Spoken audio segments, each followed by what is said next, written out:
ਹੁਣ ਬੋਲਣਾ ਹੈ ਪਰਮਾਤਮਾ ਦੀ ਅਕਲ ਨਾਲ, ਹੁਣ ਵੇਖਣਾ ਹੈ ਪਰਮਾਤਮਾ ਦੀ ਮਤ ਨਾਲ, ਹੁਣ ਖਾਣਾ ਪੀਣਾ ਹੈ ਪਰਮਾਤਮਾ ਦੀ ਮਤ ਨਾਲ, ਹੁਣ ਜੀਵਣਾ ਹੈ ਪਰਮਾਤਮਾ ਦੀ ਮਤ ਨਾਲ, ਹੁਣ ਹੱਸਣਾ ਤੇ ਰੋਣਾ ਹੈ ਪਰਮਾਤਮਾ ਦੀ ਮਤ ਨਾਲ, ਹੁਣ ਜੀਵਣਾ ਤੇ ਮਰਨਾ ਹੈ ਪਰਮਾਤਮਾ ਦੀ ਮਤ ਨਾਲ।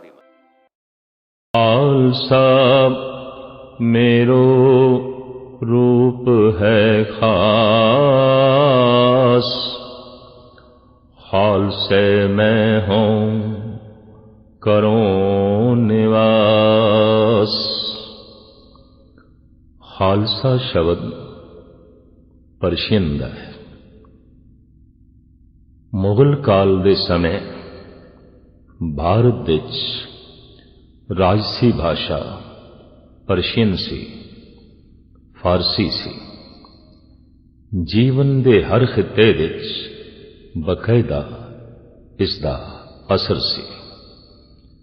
समाज, राजनीति, हथा के धर्म ते भी ये भाषा छाई हुई सी। गुरमुख घर विच ते इसदा खास प्रयोग है। खालसा शब्द फारसी है। इस कौम का कौमी नाम फारसी विच है खालसा। फिर जो प्रार्थना है उसका नाम है अरदास, ये भी फारसी है।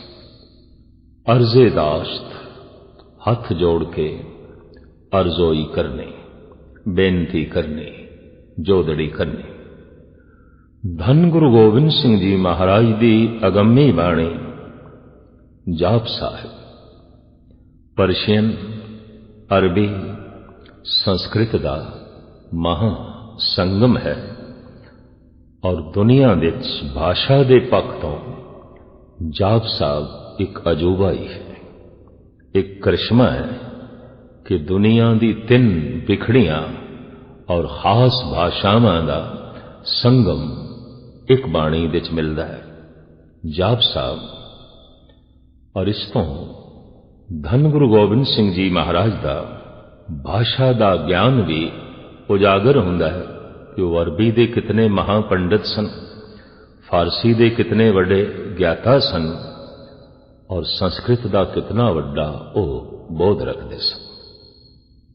कौम नूं जो कौमियाना नाम दिता है खालसा, इसका तसव्वुर, इसकी कल्पना गुरु नानक ने की थी। गालबन 250 साल का अरसा लग्या मनुख नूं खालसा बनाने विच। परमात्मा कलाकार है। हम मूरख तुम चतुर सियाणे, तू सर्व कला का गया था। कला हर पासे बिखरी पई है। सुंदर फुल्लां दे बीज करूप होंदे ने, कठोर होंदे ने, निर्गंध होंदे ने, पर प्रकृति इन्हां कठोर बीजां दे चों कोमलता नूं जन्म देंदी है। इन्हां ही करूप बीजां दे चों सुंदर फुल खिड़दे ने। निर्गंध बीज महासुगंधित हो जाता है। बड़ी वड्डी कला चारों पासे बिखरी हुई है। परमात्मा एक महान कलाकार है। किस मूल ते मानख करया कवन प्रताप तुम्हारा। मां की रकत पिता बिंधारा, पानी मैला माटी गोरी, इस माटी की पुत्री जोरी। मैला पानी पिता, लाल मिट्टी खून मां। इस संजोग तो कितनी सुंदर मूर्ति उसने घड़ी है और कितनी वड्डी कला सामने प्रगट होंदी है। मनुख परमात्मा का घड़िया होया एक मुजस्मा है और इत्थों पता चलता है वो कितना वड्डा कलाकार है। कला उसकी चारों पासे बिखरी हुई है। सूरज उसे दी कृत है, चंद्रमा उसे दी कृत है, सागर उसे दी कृत है, चारों पासे बिखरी हुई वनस्पति उसे दी कृत है। ये पशु, ये पक्षु और संसार विच इतना विधि विधान सब उसे दी कृत है।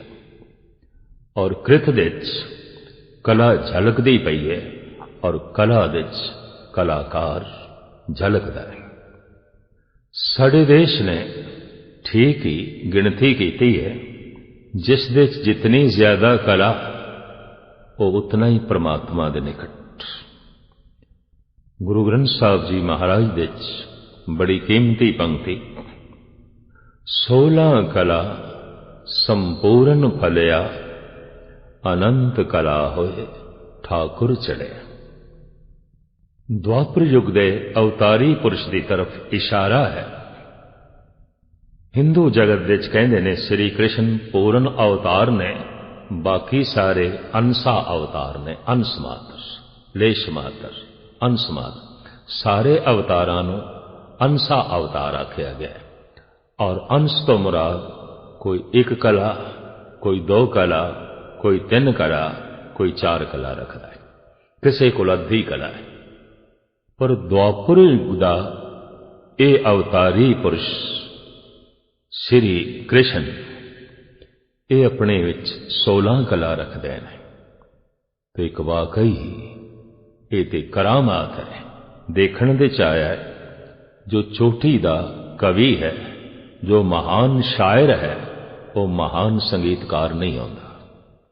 और जो संगीत की दुनिया विच बहुत अगे लंघे, बहुत अगे लंघे, वो कोई उगा ते महान चित्रकार नहीं होता।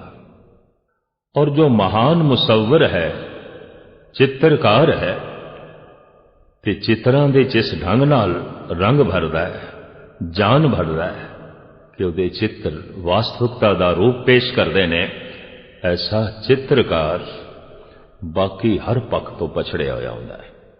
कहंदे ने किसे एक मार्ग विच बहुत अगे लंघ जाण नाल मनुख हजारां मार्गां विच पछड़ जांदा है। देखण दे चाया धन दी दुनिया विच अगे लंघिया मनुख, चोटी दा धनवान, ज्ञान ते कला दी दुनिया च पछड़िया हुंदा है, पिछे रह जांदा है। और कोई 16 कलां विच अगे होए, वो उगा नृतकार भी होवे, वो उगा साजिंदा भी होवे, इस ढंग नाल बांसुरी मुरली वजाए कि पशु भी मोहित हो जान, पंछियां नूं दाणा चुगना ही भुल जाए और मनुखा नूं कमकार भुल जाए और मुरली दी धुन विच मस्त हो जान।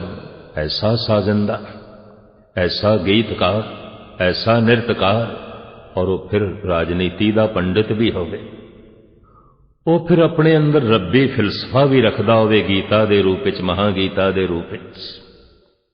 तो सुभाविक सी उन्हों पूर्ण अवतार कहना। गुरु अर्जन देव जी महाराज प्रमाण करते हैं, 16 कला संपूर्ण फलिया, अनंत कला होए ठाकर चलिया। परमात्मा 16 कला ते मुक नहीं जाता, अनंत कला दा मालक, गिणती मुक जाए। असंख हिंदसा बड़ा सुंदर है। गणत विच इसनूं इस तरह लेंदे ने 100 अरब दा एक असंख, पर अखरी अर्थां च इसनूं इस तरह लेंदे ने असंख, जिहदी संख्या नहीं हो सकती, जिहदी गिणती नहीं हो सकती, असंख। तो वो परिपूर्ण परमात्मा असंख अनंत कला का मालक है, उसकी कला गिणे नहीं जा सकती। जब वो कलाकार है, पता नहीं कितने खंड ब्रह्मंड बनाए ने उसने। अज विज्ञान सहमत हो गया है कि ब्रह्मंड विच अरबां खरबां सूरज ने।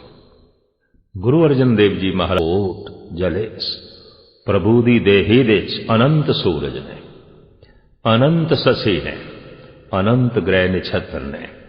बहुत लंबा चौड़ा एक पसारा है और उस पसारे दे हिसाब दे नाल कला की गिणती करिए तो असंख अनंत उसकी कला गिणी नहीं जा सकती। पर एक पैमाना साडे देश विच उजागर होया, जो कलाकार है उस महान कलाकार दे नेड़े ही है। कहंदे ने जद कुछ मनुख बना रहा होवे तो भगवान दे नेड़े आउंदा है, जद कुछ मनुख मिटा रहा होवे तो फिर शैतान दे नेड़े आउंदा है। कुछ भी बर्बाद कर रहा होवे, कुछ भी मिटा रहा होवे, उस वक्त मनुख शैतान दे नेड़े आउंदा है। कुछ भी बना रहा होवे, कुछ भी तामीर कर रहा होवे, उसारी कर रहे होवे, उस वक्त मनुख भगवान दे नेड़े आउंदा है, प्रभु दे नेड़े आउंदा है, उस महान कलाकार दे नेड़े आउंदा है। तिनका इकट्ठा करके जद चिड़ियां एक घोंसला बनादियां ने, बनाने दे समय वो भी रब दे नेड़े ने, ईश्वर दे नेड़े ने। एक एक जर्रा रेत दा कढ़ के जद कोई कीड़ा मकोड़ा एक खुड बनांदा है, वो भी परमात्मा दे नेड़े है। मिट्टी नूं गुन के मथ के चाक ते रख के जद कोई घड़े ते सुराइयां ते प्याले बनांदा है, वो कुमार भी उस वक्त परमात्मा दे नेड़े आउंदा है। तरह तरह दे रंगां नूं इकट्ठा करके जद कोई मुसव्वर एक तस्वीर बनांदा है, जद कोई चित्रकार एक चित्र बनांदा है, तो वह भी परमात्मा दे नेड़े आउंदा है, वह भी ईश्वर दे नेड़े आउंदा है। सुरां नूं इकट्ठा करके तरतीब दे के जद किसी राग दा जन्म किसी रागी तो आउंदा है, तो वह भी परमात्मा दे नेड़े आउंदा है। अल्फाजां नूं इकट्ठा करके, शब्दां नूं इकट्ठा करके, बोलां नूं इकट्ठा करके तरतीब दे के जद कोई कविता नूं जन्म देंदा है, किसी सवैये नूं, किसी कवित नूं, किसी छंद नूं, किसी पदे नूं, तो उस वक्त सुरजन की क्रिया विच, बनाउण की क्रिया विच वो करता परमात्मा दे नेड़े आउंदा है, ईश्वर दे नेड़े आउंदा है। इस वास्ते आदि काल तो कलाकार पूजे जा रहे ने, सन्मानित होंदे ने, उन्हां दा सत्कार है। मिट्टी नूं घड़ के प्याले बनाने, पत्थर नूं घड़ के मूर्तियां बनाना, रंगां नूं सवार के तस्वीर बनानी, ये ते महान कला है। लेकिन मनुख नूं ही घड़ के परमात्मा बना देना, बंदे नूं घड़ के ईश्वर बना देना, ये महाकला है। और इसे महाकला नूं जन्म दिता धन गुरु गोबिंद सिंह जी महाराज ने। आप महान कलाकार, और उस महान कलाकार की कृत का नाम ही है खालसा। खालसे के अर्थ ने शुद्ध, पावन, पवित्र। मैल किसी नूं भी चंगी नहीं लगती। मैला पानी पीण लायक नहीं होता। बने हुए भोजन ते कोई मैल पै गई है, खाण लायक नहीं होता। अत्यंत मैला कपड़ा घृणा पैदा करता है। और इसे तरीके दे नाल मैली थां ते बैठण नूं जी नहीं करता। मैल किसी भी हिस्से च, किसी भी पक्ष दे च, किसी थां ते भी चंगी नहीं लगती। मैला कपड़ा होवे, मैले हथ पैर ने, मैली कोई वस्तु होवे, मैली थां होवे, काबिले दीद नहीं, काबिले इस्तेमाल भी नहीं। पर जे मैलियां वस्तुआं काबिले दीद नहीं ने, काबिले इस्तेमाल नहीं ने, तो मैला मनुख भी परमात्मा नूं कबूल नहीं है। मैला मनुख नूं परमात्मा दे दरबार विच थां नहीं पा सकदा। मनुख दा शुद्ध होना बड़ा लाजमी, मनुख दा पावन होना बड़ा लाजमी। किस तरह ये पावन होवे, किवें ये पवित्र होवे। गुरु नानक देव जी महाराज ने इस ते मेहनत शुरू की थी। इसनूं साफ कह दिता कि तू कबूल कर, मैं कुछ नहीं जानदा और मैं सीखना है। जिस दे अंदर भी सीखण दी भावना पैदा होगी, शिक्षा नूं ग्रहण करन दी भावना जिस दे अंदर भी पैदा हो गई और उसे दे अंदर पैदा होगी जिहड़ा कबूल करे मैं कुछ भी नहीं जानता, मैं ते अनजान, मैं ते कुछ भी नहीं जानता। तो इस तरह के मनुख का नाम पै जाता सिख। सिख सिखण की भावना नहीं पैदा हुई, सिखण की चाहत नहीं पैदा हुई, सिखण की तड़प नहीं पैदा हुई और ये भाव भी नहीं पैदा होया मैं कुछ भी नहीं जानता, मैं कुछ भी नहीं जानता। और ऐसा दावा करे मैं बहुत कुछ जानता, बहुत कुछ जानता। कहते ने साहूकार साहू मनुख, खास मनुख चोटी का धनवान बन के निर्माण हो जाता है और उसकी समझ दे चाहती है सब कुछ प्राप्त करके पता चले है कुछ भी नहीं मिले, कुछ भी नहीं मिले। जीवन के हर पक्ष में ऐसा होता है, बहुता ज्ञान प्राप्त करके भी पता चलता है मैं कुछ नहीं जानता, मैं कुछ नहीं जानता। जान जान के इतना ही पता चलता है कि मैं कुछ नहीं जानता, मैं कुछ नहीं जानता। बहादुर शाह जफर दे दरबारी कवि, दरबारी शायर उस्ताद ज़ौक़, बड़ा कीमती बोल है उन्होंने। हम जानते थे कि इल्म से कुछ जानेंगे, पर जाना तो ये जाना कि ना जाना कुछ भी। जान जान के मैं ये जाने कि मैं कुछ नहीं जानता, मैं कुछ नहीं जानता, मैं कुछ नहीं जानता। जैसे सब कुछ प्राप्त होके अगर सही मैंने कोई धनवान होया तो उसनों ये बोध आता है कुछ भी नहीं मिलिया, कुछ भी नहीं मिलिया, निर्माण हो जाता है। इस तरह सही मैंने ज्ञान हासिल करके ज्ञानी, परम ज्ञानी इस नतीजे ते पहुंचता है, इस शिखर ते पहुंचता है मैं कुछ नहीं जानता, मैं कुछ नहीं जानता, मैं कुछ नहीं जानता। थां थां ते विचार व्यक्त करके किधरे मंदिरां विच, किधरे मस्जिदां विच, किधरे तीर्थां ते, किधरे तरह तरह के मजमिआं धन गुरु नानक देव जी महाराज ने यह ज्ञात मनुखता के अंदर पैदा करने की कोशिश की थी। सुमेर पर्वत ते आप गए ने, तमाम धार्मिक केंद्रों ते आप गए ने, बड़े बड़े मजहबी मरकज चाहे वह खाना काबा सी उत्थे तक भी गए। ये एहसास दिलाने लई, ये एहसास कराने लई ऐ मनो तो कुछ भी नहीं जानता, कुछ भी नहीं जानता, कुछ भी नहीं जानता। और जानन दी भावना पैदा कर, सिखण दी भावना पैदा कर। जब सिखण दी भावना पैदा हो जाए और पूर्ण प्राणा नाल कोई कबूल करे मैं कुछ नहीं जानता, मैं कुछ नहीं जानता, तो सिख हो गया, वो सिख हो गया।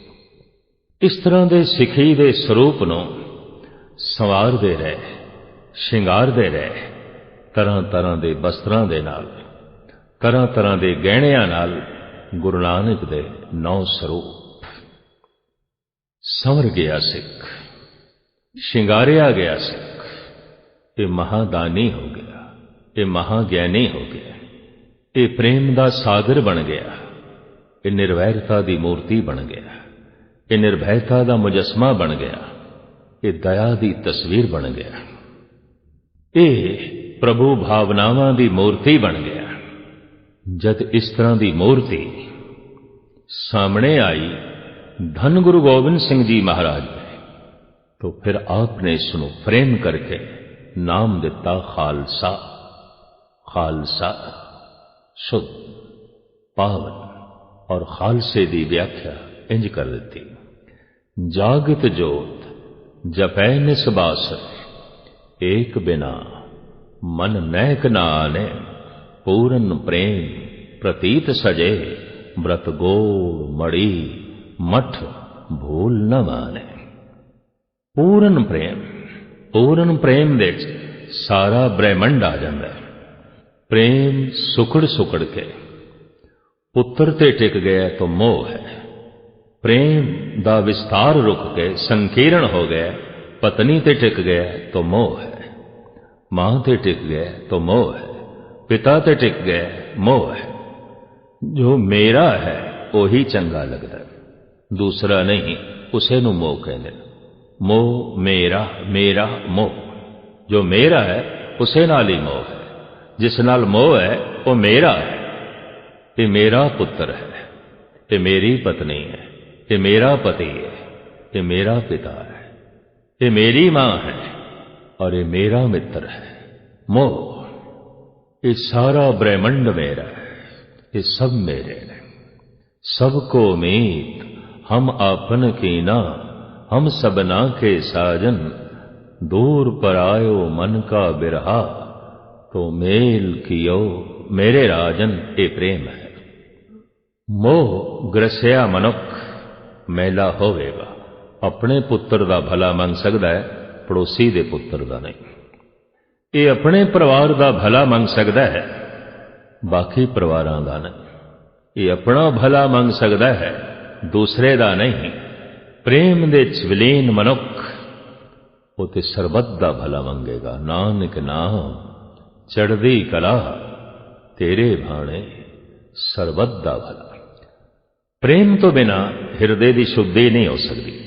देखा गया बड़े तो बड़ा दानी जे प्रेम तो हीण है, तो दान करके हंकारी हो गया। हंकार मैल है।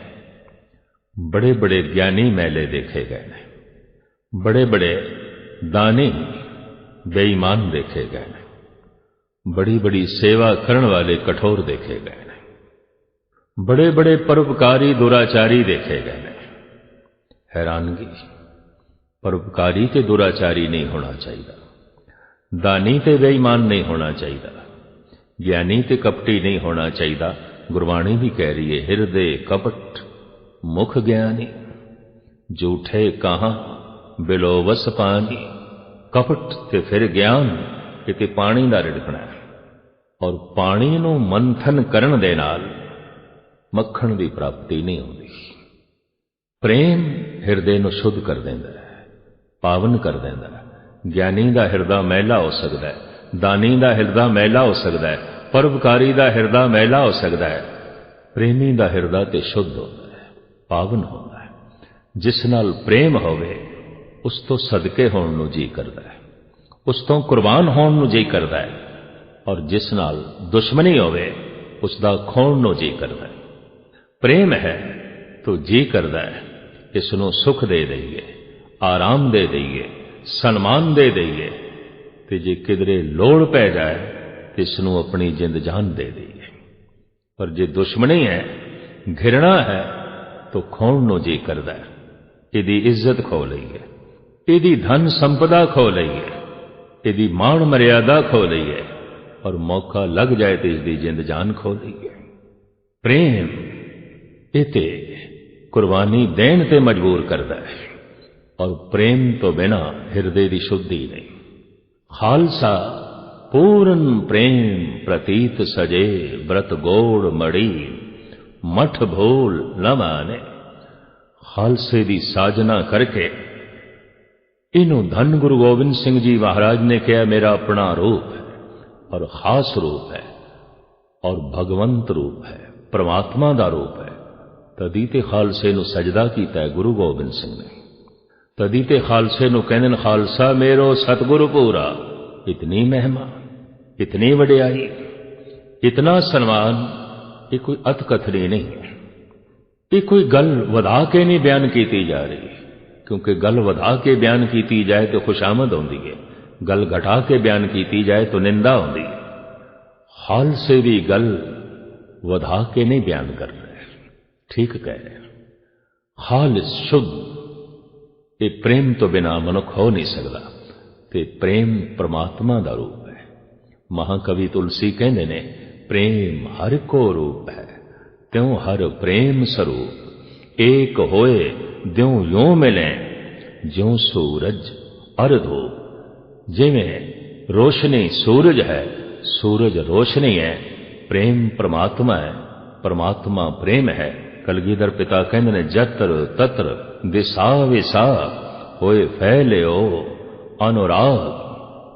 जद सिख इतना पावन हो गया, खालसा हो गया, इसनू कुछ सौगातां धन गुरु गोबिंद सिंह जी महाराज ने बख्शिश कीतियां ने। जिन्हां नूं कहंदे ने रहत बैत।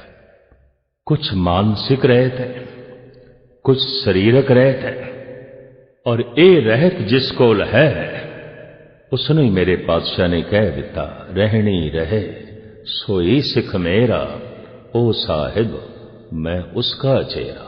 वो तो मेरा मालिक है, मैं तो उसका नौकर हाँ, मैं तो उसका गुलाम हाँ, जिस दे कोल रहत है। ये रहतां की ने, ये मानसिक रहत ते ये शरीरक रहत की है, क्योंकि ये सारे विचार 300 साला विसाखी पुरब नूं समर्पित किए जा रहे हैं। इस वास्ते इसकी व्याख्या करनी लाजमी है, और वो इस तरह है। खालसा मेरो रूप है खास, खालसे मैं हूं करो निवास। जिस दे विच धन गुरु गोबिंद सिंह जी महाराज ने आप बैठना है, जिस दे च गुरु ने आप बैठना है, जिस दे च प्रभु ने आप बैठना है, वो सिंहासन ते महान चाहिए, वो आसन ते महान चाहिए। खालसा परमात्मा दा सिंहासन है, खालसा गुरु दा आसन है। जितना कोई महान होंदा है उहदा सिंहासन भी उतना ही महान होंदा है। खालसा परमात्मा दा सिंहासन है, खालसे दे रूप विच ही परमात्मा सुशोभित होंदा है, परमात्मा प्रगट होंदा है। खालसे दी रूप रेखा बैरोनी इनू ककार कहंदे ने, अंदरोनी इसनों विचार कहंदे ने। सिक्खी सिखिया गुर विचार। जिस दे विचारां विच गुरु है, जिस दे विचारां विच परमात्मा है, जिस दे विचारां विच प्रेम है, जिस दे विचारां विच निर्वैरता है, जिस दे विचारां विच निर्भयता है, विचारां विच ही परमात्मा है। ये सिखी स्वरूप है।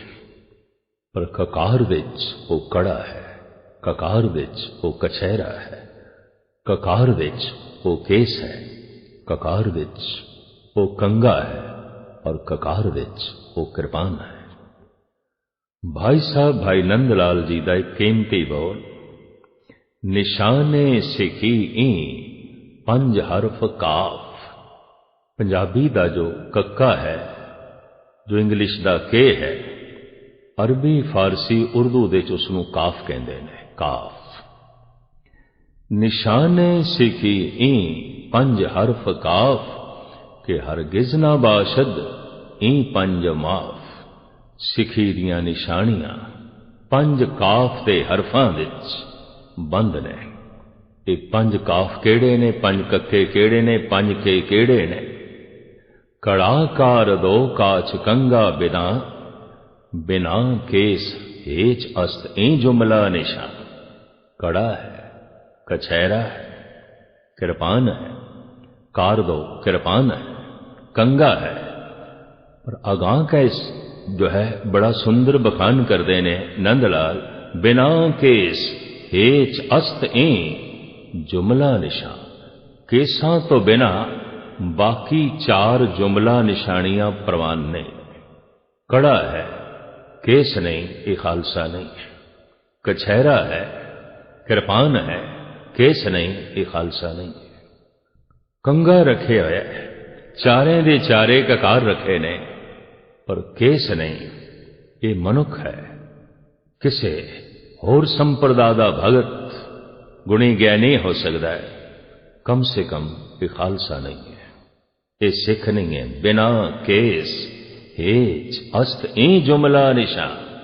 हेच ने फिजूल ने बाकी 4 निशानियां, केसां तो बिना, क्योंकि केसां विच सिखी स्वरूप झलकदा है, केसां विच खालसा झलकदा है।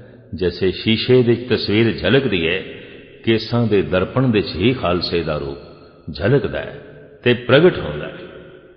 केसां दी अपनी दुनिया है, अपनी महानता है, और परमात्मा वालों दिता होया ये महान श्रृंगार है, संवारे है। जद मनुख नाम अभ्यास दे च बैठदा है तो दसम द्वार सिर दे च है। और जद द्वार खुलदा है ते रस दे झरने वग पैंदे ने। ये रस मस्तक दे च सिर दे च जमा होना है।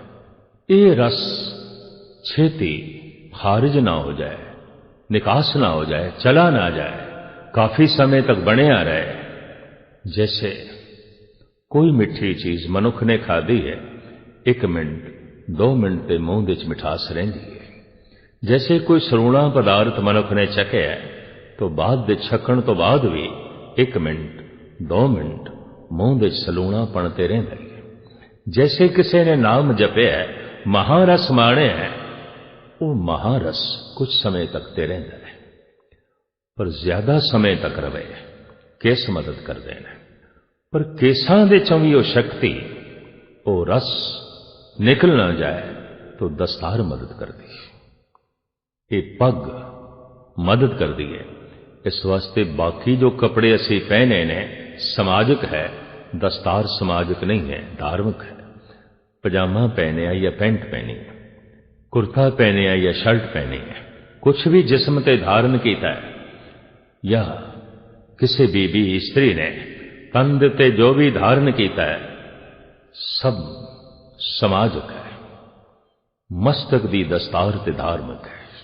ये पहरावा धार्मिक है, ये समाजिक नहीं है। इस वास्ते कोई तन ते होर कपड़ा नहीं तो इसनों बेइज्जती दी निशानी नहीं मनते। पर सिर ते पग नहीं तो अगला कहंदा अगले दी ते पग लै गई।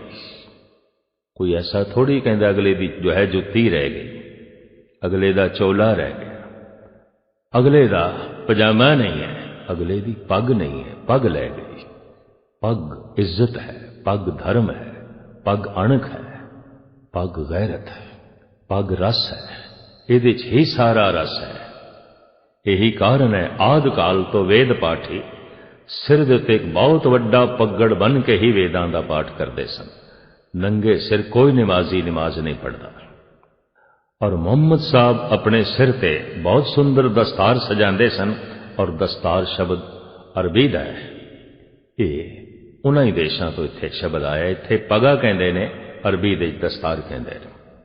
सारा इस्लामी जगत अरब दा दस्तार सजांदा सी।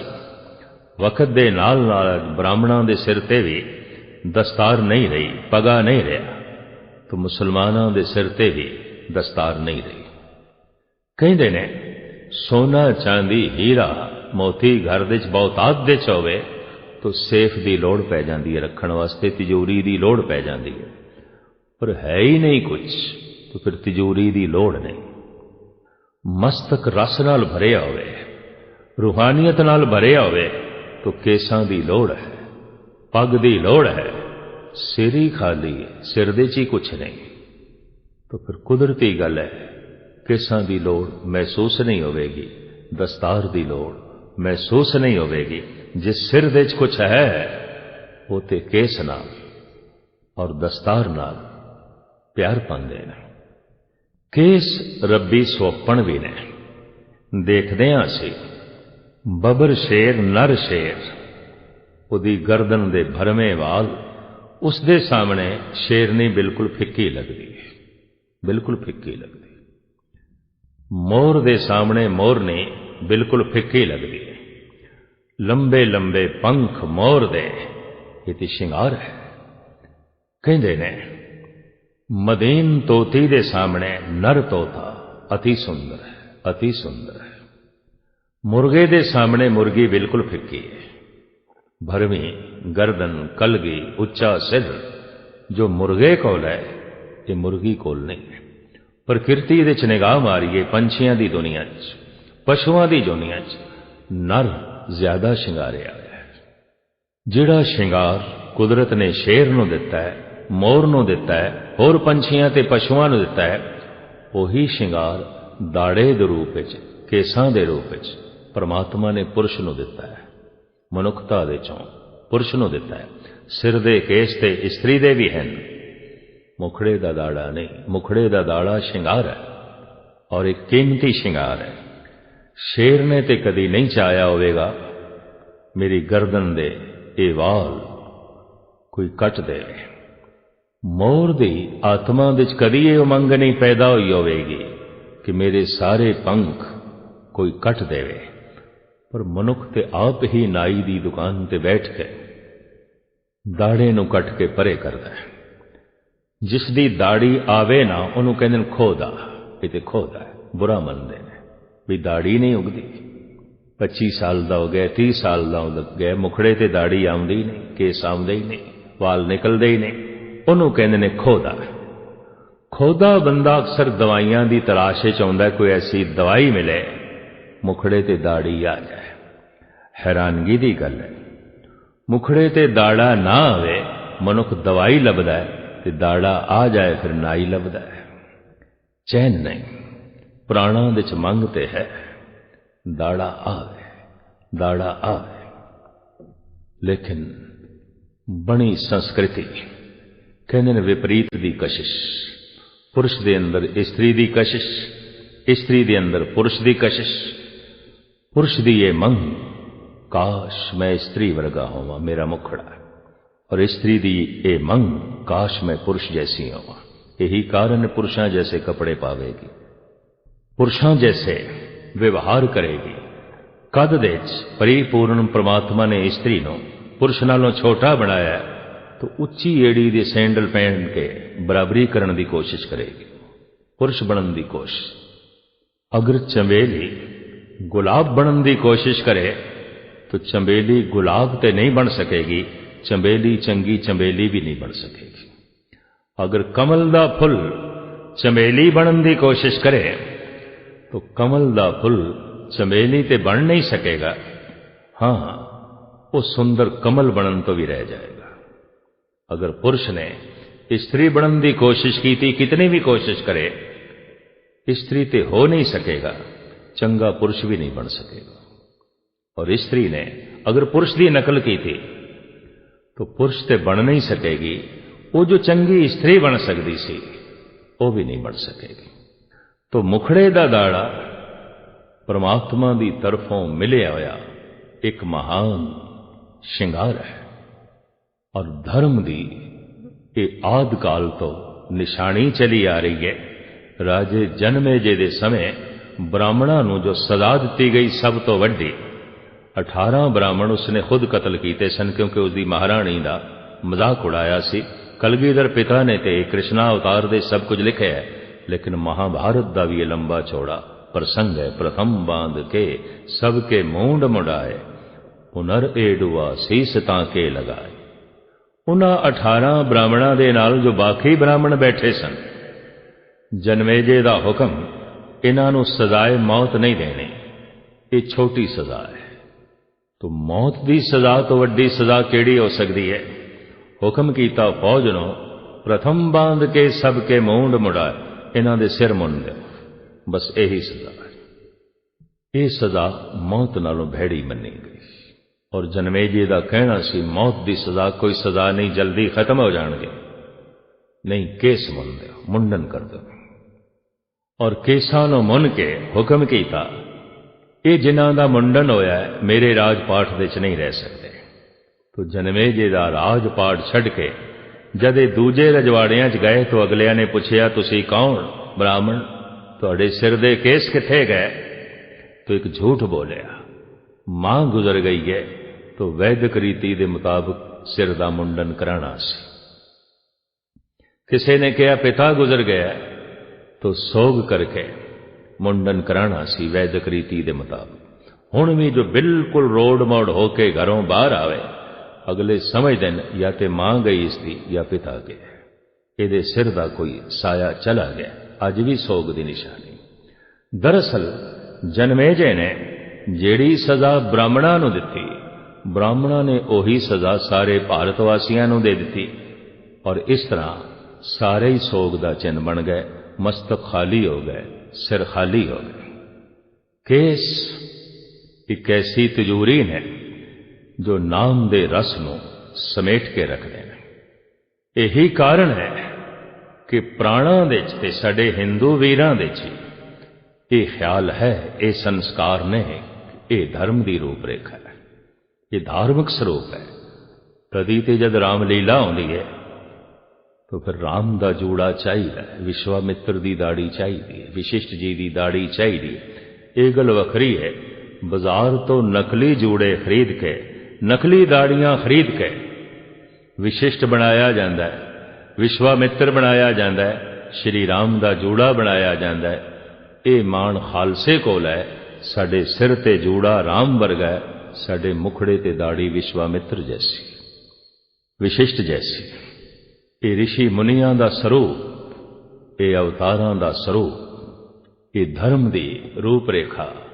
तो केस कुदरती भी ने और रूहानियत दे प्रतीक ने। यह गल वखरी है कि तूजूरी होवे ते उस दे सोना चांदी ना रखिया जाए। तो कलगीधर पिता इंज भी कहते हैं, धरे केस पाहुल बिना बेखी मूरख सिख, तिसको दर्शन नाए मेरा पापी त्यागे बिख। केस ते रख ले पर रब्बी रस मस्तक दे च नहीं है, मानसिक रहत नहीं है, बाकी रहत नहीं है। तिजोरी ते बना के घर दे च रख लईए, पर सोना चांदी जो हीरा है इनू तिजोरी दे च रखण दी जाच नहीं आई। पंडित देसा सिंह जी जिन्होंने रहतनामे लिखे ने, भाई देसा सिंह जी, वो तो इत्थे तक कहते ने, ज्यों काहूं पे गधा नवायो, फूल माल ताए मूंड धरायो। जिमें कोई बंदा खोते नु इशनान कराए और सुगंधियां छिड़के उसते ते गले दे फूलों की माला पहना देवे। ज्यों काहूं पे गधा नवायो, फूल माल ताए मूंड धरायो।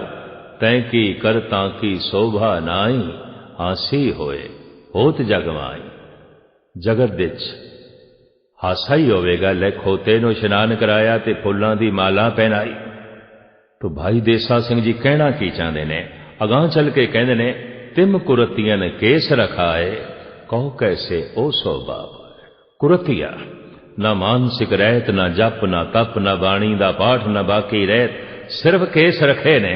ये तो खोते दा इशनान है और कुछ भी नहीं है। ये तो खोते दे गल दे फुल्लां दी माला पहनाई गई है और कुछ भी नहीं है। ये तो खाली तिजोरी है। तिजोरी तो है पर तिजोरी दे विच कुछ नहीं है, ना सोना है, ना चांदी है, ना हीरे, ना मोती।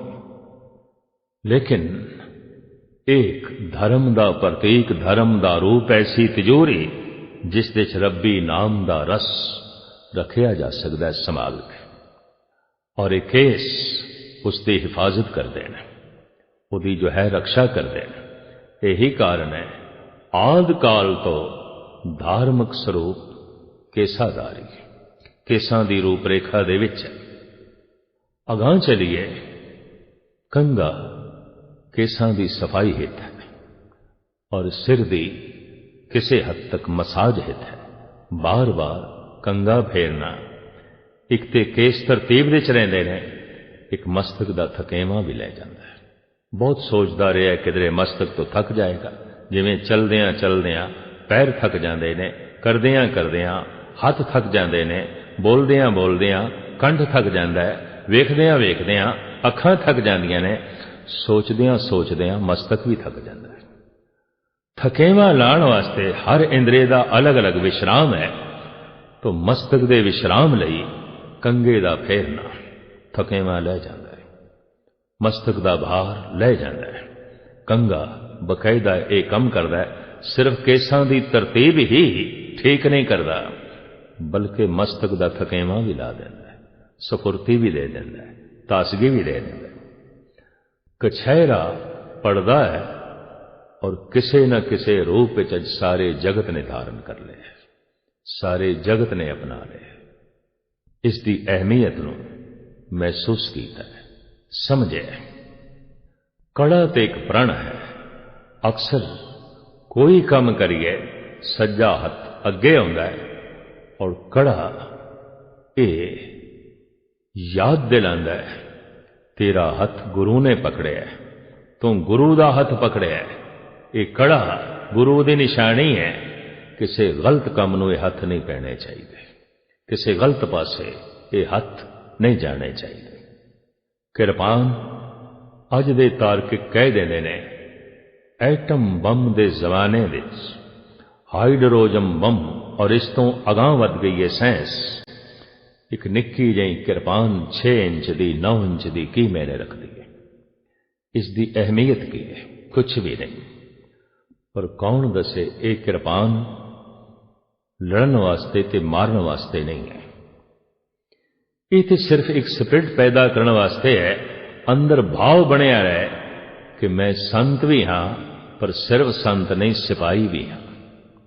ਮੈਂ ਸੰਤ ਹਾਂ, ऐसी प्रेरणा तो केसां तो मिलेगी, बाणी दे पाठ तो मिलेगी, पर मैं सिपाही हाँ, बिना शस्त्र तो इसकी प्रेरणा नहीं मिल सकती, इसके संस्कार नहीं बन सकते। सिपाही जज्बा अंदर बनिया रहे, वक्त दे नाल जिस हथियार नाल लड़ना पवे लड़ लिया जाएगा, अपना ते देश ते कौम का बचाव कर लिया जाएगा। पर इस स्पिरिट के अंदर होनी चाहिए, ये जज्बा के अंदर होना चाहिए, और ये जज्बा कृपान तो मिलेगा, शस्त्र तो मिलेगा। शायद इसे वास्ते धन गुरु गोबिंद सिंह जी महाराज ने शस्त्रां नूं अपना गुरु भी कह दिता है। अस कृपान खंडो खड़क तुबक तवर अर तीर, सहत सरोही सहती यही हमारे वीर। ये मेरे पीर ने, ये मेरे मुर्शद ने, ये मेरे गुरु ने, ये मेरे तन की रक्षा करते हैं। प्रभु का नाम मेरे मन की रक्षा करता है, मेरी रूह की रक्षा करता है। शस्त्र मेरे तन की रक्षा करते हैं, देश की रक्षा करते हैं, कौम की रक्षा करते हैं। अंदर ये जज्बा बनया रहे, कृपान इस जज्बे नूं बढ़ाई रखती। इस तरह पंज बाणियां दी रहत देखे, पंज ककारां दी रहत झोली विच पा के, नाम अभ्यास की बिरतियां उजागर करके धन गुरु गोबिंद सिंह जी महाराज ने खालसे की साजना की थी। जानवरां दी दुनिया विच दो जानवर ऐसे ने, एक गऊ ते एक शेर। एक बहादुरी का प्रतीक है, एक भले मानसी का प्रतीक है। जद भी कोई बहुत शरीफ ते भले मानस है, असी कह देने ये ते गऊ है, निराई गऊ है। पर जद भी कोई सूरबीर है, बहादुर है, तो असी कहते ये ते शेर है। अफगानी ईरानी जद हमला आवर हो के हिंदुस्तान ते आए, सिर्फ 500 दी फौज ते 5-5 लखां दा कतल, चंद बंदियां नूं लैके बाबर ने भारत नूं गुलाम किया। थोड़े जिहा गुलाम आए, सारे देश नूं गुलाम करते गए। ऐसा क्यों? भारत विच गऊ दा जज्बा ते सी, शेर दा जज्बा नहीं सी। और इसका बकायदा धन गुरु नानक देव जी महाराज ने जिक्र भी किया है, और बड़ी सुंदर वाणी है। खुरासान खसमाना किया, हिंदुस्तान डराया। हे प्रभु, तो खुरासानियां दा ते खसम बन गया, कदम कदम दिते उन्हां दी जित हो रही है। पर इत्थे प्रश्न हो रहा है कि तुसी अवतार हो, गुरु हो, कि गुरु ते सरबत दा भला मंगदा है और समदृष्ट होंदा है, तुसी ऐसा पक्ष क्यों ले लियो? हिंदुस्तान के पक्ष विच खड़े हो रहे हो, हिंदुस्तानियां के पक्ष विच खड़े हो रहे हो। तो गुरु नानक इसका जवाब बड़ा सुंदर देंदे ने। जे सकता सकते को मारे, तामन रोस ना होई, सकता से मारे पै वगे, खसमे सापुर साई। ताकतवर शेर नाल लड़े, मैनू कोई रोस नहीं, मैं कोई गिला नहीं करांगा। पर शेर गऊआं दे वग ते टुट पवे, मैं खसम दे अगों जरूर फरियाद करांगा। एक ही हो रहा है। मंदिर विच प्राचीन जितने मंदिर बने ने सनातनी, असी देखते हाँ बाहर शेर दियां मूर्तियां ने, गऊ दियां मूर्तियां ने, प्रतीक ने। भगवान तक ओही पहुंचता है, भगवान दे दर्शन उसे नूं आउंदे ने जो गऊ जैसा भले मानस होवे और शेर जैसा बहादुर होवे, साहसी होवे। साहस ही नहीं, दलेरी ही नहीं, तो जिंदगी दे किसी भी पक्ष विच गतिमान नहीं हो सकेगा। पर शराफत ही नहीं, भले मानसी नहीं, सदाचार ही नहीं, रूहानियत उजागर नहीं हो सकेगी। गऊ केवल गऊ जैसी है, शेर केवल शेर जैसा है। खालसे दी साजना धन गुरु गोबिंद सिंह जी महाराज ने की थी। ये गऊ जैसा भी है, ये शेर जैसा भी है। ये सिख दे रूप विच गऊ जैसा है, पर ये सिंह दे रूप विच सिंह जैसा है, शेर जैसा है। ये दोहां दा संगम धन गुरु नानक ते गुरु गोबिंद सिंह जी महाराज ने कीता। यही कारण है कि दो नामां करके ये कौम सारी दुनिया दे जानी जाती है। सिख करके, सिंह करके। सिख स्वरूप गऊ दा स्वरूप है और सिंह स्वरूप शेर दा स्वरूप है। इस तरह की साजना करके धन गुरु गोबिंद सिंह जी महाराज ने खालसे के कदमां ते अपना मस्तक रख दिता और इस ढंग नाल जो है रखे है। सर्वगुरु ग्रंथ का करता इंज कहता है, खालसा गुरु है गुरु, खालसा करूं मैं अब, जैसे गुरु नानक जी अंगद को कीन्यो, शंका न कीजे सावधान होए दीजे, अब अमृत छकाओ जैसे तुम लेन्यो। जिस तरह गुरु नानक ने गुरु अंगद देव जी महाराज के कदमां ते अपना मस्तक रख दिता, खालसे दे कदमां दिते धन गुरु गोबिंद सिंह जी महाराज ने अपना कदम रख दिता। आखिया मेरी आत्मा दे दर्शन करने ने तो गुरु ग्रंथ साहब दे दर्शन करना, और मेरे काया दे दर्शन करने ने तो फिर खालसे दे दर्शन करना। दीदार खालसे दा, गुरु दा दीदार है। दीदार शब्द दा दीदार सुनना होंदा है, शब्द विच सुरत जोड़नी होंदी है। तो दीदार शब्द दा परमात्मा दा दर्शन है, दीदार खालसे दा गुरु दा दर्शन है। और खालसे दी उपमा करदे होया इत्थे तक कह दिता, इन्हीं की कृपा के सजे हम हैं, नहीं तो मोह से गरीब करोड़ परे। कहंदे ने एक शरीफ मां होवे, भले मानस मां है, ममता नाल बच्चे नूं पाल रही है, शिंगार रही है, और वो बच्चा वड्डा होके गुणा नूं चारों पासे खिलेर रहा है। लोकी उसनूं देख के कहंदे ने धन है इसदी मां, धन है इसदी मां। और लोकी कहंदे ने तूं ते मां बाप नूं शिंगार छड्डे, धन है तेरे माता पिता। बच्चा भेड़ा होवे, मां बाप नूं गालां पै जांदियां, लोकी मां नूं गालां कढदे ने, बई जननी नूं लानत है, ऐसी गंदी औलाद, ऐसी भैड़ी औलाद। धन गुरु गोबिंद सिंह जी महाराज कहंदे ने, ऐ खालसा तू इतना सवरे है, इतना शिंगारिया गया है कि तू मैनू भी शिंगार दिता है। लोकी कह रहे ने खालसा इतना महान है तो इसकी साजना करने वाला कितना महान है, तू मैनू सजा दिता है। इन्हीं की कृपा के सजे हम हैं, नहीं तो मोह से गरीब करोड़ परे हैं। इसनों कोई अतकथनी ना समझ लवे तो सतगुरु इत्थे तक कहंदे ने, या में रंच न मिथया भाकी, पार ब्रह्म गुरु नानक साखी।